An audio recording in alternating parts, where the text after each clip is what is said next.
Hey, I want to show you a really good example of a sales outreach email. And this one comes from Christina Gilbert from One Schema. And she sent me this just the other day. Let's take a look. So what I'm going to be looking at are these three elements. Is there a compelling hook? What's the incentive in the body text? And then how clear is the CTA and how effective is it? I think Christina does a really good job with this one. Okay, here's the email. Let's dive in and look at each one of those three attributes one by one. Okay, first, we're going to start with the hook. So the subject line is CSV imports. So I got to say, it's interesting. It's not really too much information there, but it's effective. If I have an issue with CSV imports, or that's something that I deal with on a regular basis, that's all you got to say. And in SaaS, CSV imports and exports are certainly like a pretty common challenge to have to contend with. I'm intrigued, and I went ahead and said, yeah, I'd click on that.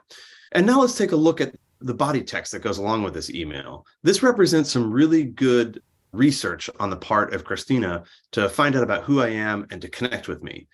Brian, I was doing some research on your CSV import process and noticed you have been at the company since August 2021, so I figured I would reach out. In this case, it's like you've been there for a little while. I know who you are. It just is a nice connection to me, right? I don't think it matters that I've been there since August of 2021, but it's like you've been there long enough and I know a little bit about you. So it already feels very personal, even though that personal touch is sort of nothing that you couldn't find on LinkedIn. I was on your site and noticed you mentioned importing a CSV here, and then it gives a link to the website article. Curious if this is something you would want to upgrade. So that's interesting. Like, I get this article that is from the website that I'm working with, and they're asking me, is that something you'd want to upgrade? I really like the fact that I'm given an exact link to go to, right? I can go look at that and probably find something there that says, oh yeah, we either need to improve this or not, but it's, you've really done your research, and I really like that. So if nothing else, maybe I don't even click on that link, but it shows that you've looked at my website and you found an area that there might be some improvement, which means I trust that you can actually improve it.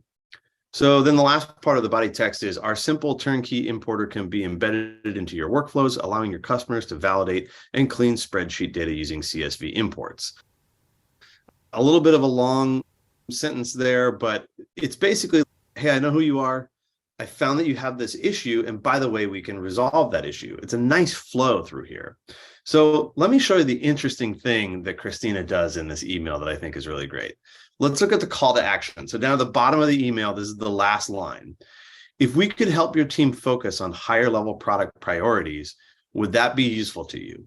So this is a very soft approach, right? It's not come and book a demo or check out this white paper or whatever, right? It's like, it's leaving it up to me to say, would that be useful to you? Now, one thing I think that Christina could have done, which she did not do in this email, is to provide some kind of Calendly link or somewhere where I could actually click on it. So I'd have to reply here and say, yeah, I'm interested or whatever, but she might put a Calendly link or something like that where, if that would be useful for me, yeah, let's have a conversation. So here's the thing. There's actually what I think are two call to actions on this page. And I think the second call to action is more effective.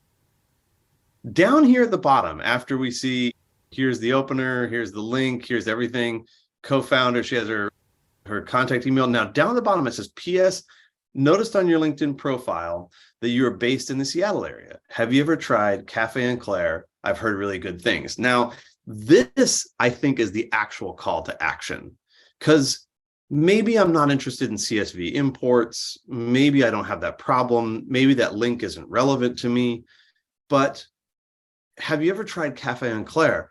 I don't know. You know what I did right after I got this email? I went and looked that place up and thought, have I been to that place? I don't know. Looked it up, and I've heard really good things. So I have not been to that place, and now I have a recommendation for it, and you better believe that I'm going to go and actually try that. She's helped me in a way that has made it so there's a very personal connection here. And I think this is a really fantastic email because it has a compelling subject line, just says maybe a problem that I have, describes a little bit about me, so that she's done her research, the problem or the pain that I might be feeling, and that she can resolve that pain. And then this nice personal connection that says, hey, I know you're in this area and here's a recommendation. It's super, super personal. So really well job. I think this is a great example of a click path. And I certainly took some action after this.